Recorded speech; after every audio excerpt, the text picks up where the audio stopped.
쓸모아. 한국의 이태원클럽 재확산이 전세계 주목을 받고 있습니다. 11일까지 방역당국과 전국 지자체가 파악한 관련 확진자는 최소 94명에 달했습니다. 방역당국은 잠복기를 고려할 때 13일까지는 확진자가 많이 늘 것으로 보고 있습니다. 일각에서는 섣불리 사회적 거리두기를 해제한 싱가포르와 독일과 같이 되는 것이 아니냐는 우려를 하고 있습니다. 싱가포르는 지난 3월 23일 등교계약과 일상복귀를 선포했다가 유치원 집단 감염이 발생했고 이주 노동자 중심으로 급격히 확산했습니다. 그로 인해 지난 3월 1일 확진자가 불과 106명에 불과했지만 12일 오전 4시 기준 누적 확진자는 23,822명이 되었습니다. 독일도 최근 확진자 수가 7주 만에 1000명 이하로 떨어지자 1단계 종식을 선언하고 다른 유럽 국가들처럼 봉쇄 완화에 나섰습니다. 하지만 불과 이틀 만에 독일에서 신규 확진자가 1200여 명이 무더기로 늘어나면서 재확산 우려가 커지고 있습니다. 특히 독일에서도 동유럽에서 온 외국인 노동자들이 주로 밀집해 거주하는 도축장과 양로원을 중심으로 집단 감염이 발생했습니다. 결국 싱가포르는 재확산을 막지 못했고 독일도 다시 급격히 퍼지는 것을 막지 못하고 있습니다. 외신들은 한국을 비롯한 싱가포르, 독일의 사례를 보며 일상복귀가 얼마나 힘든 일인지 알려주는 것이라고 했습니다. 그러면서 외신들은 대한민국이 어떻게 대응 조치를 하며 재확산을 막는지 주목하고 있습니다. 블룸버그 통신은 11일 한국의 교육부가 학생의 안전보장을 위해 개학을 일주일 연기하기로 했다는 소식을 전했고 AFP 통신도 한국이 바이러스 억제에서 국제사회 모델이었지만 새로운 감염급증이 제2 확산 우려를 촉발함에 따라 수도권의 모든 클럽 등을 다시 폐쇄하라는 명령이 내려졌다고 전했습니다. 또 하나 AFP 통신은 당국은 이태원 유흥가의 가게를 방문한 수천 명을 추적하는데 어려움을 겪고 있다며 많은 방문자가 동성애자를 둘러싼 낙인 때문에 나서기를 꺼리는 것으로 보인다고 말했습니다.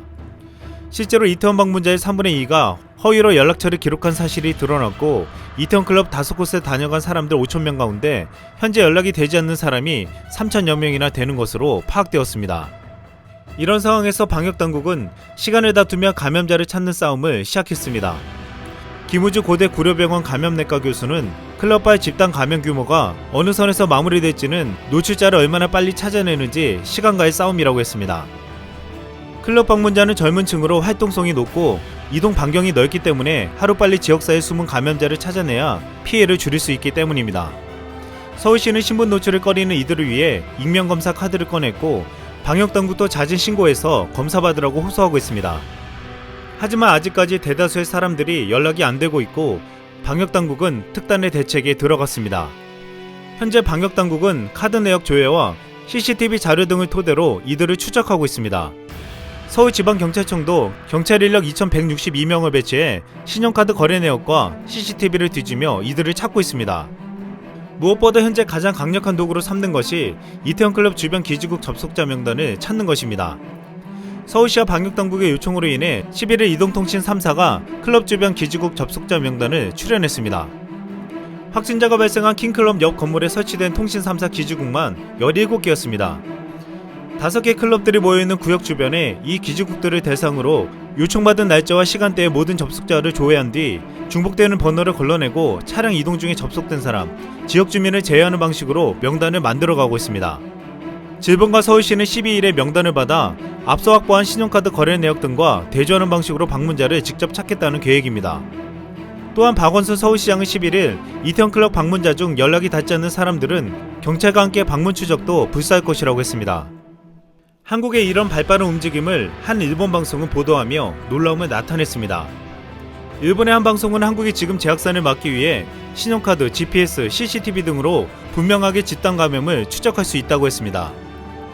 그렇다면 일본은 어떤 전략으로 찾을지에 대해서 말하다가 망연자실하는 상황이 벌어졌습니다. 아직도 일본은 IT 기술을 활용하기는커녕 PCR 검사를 기관에서 팩스로 보내준 종이로 한다고 했는데 전 세계에서 팩스로 하고 있는 것은 일본밖에 없다고 했습니다. 지방에서 PCR 검사를 종이에 수기로 쓰며 팩스로 후생 노동성으로 보낸다고 했습니다. 그러면서 한국은 대응이 빠르다고 칭찬하며 한국은 이미 어떻게 대응할지 1차, 2차, 3차가 머릿속에 들어있다고 했습니다. 또한 한국민들은 정부와 과격해 보이는 지방자치단체장들의 말을 신뢰한다고 했습니다. 이 방송에 나온 일본 쇼와대학 의학부 니키 요시히토 교수는 일본도 이 같은 사태가 벌어질 수 있다며 한국을 배워야 한다고 말했습니다. 현재 전세계 국가들은 팬데믹 사태가 오랫동안 지속되면서 국민들은 사회적 거리두기를 끝내라고 반발하며 항의하고 있습니다. 심지어 확산세가 전혀 멈추지 않은 나라에서도 이러한 시위가 거세지고 있습니다.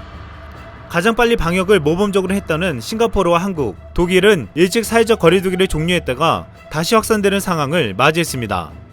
이것은 전세계 국가들에게 다시금 경각심을 갖게 해주며 한국이 다시 방역당국의 힘을 총동원해 재확산을 막는 모습을 주목하고 있습니다. 이상 쓸멍이었습니다.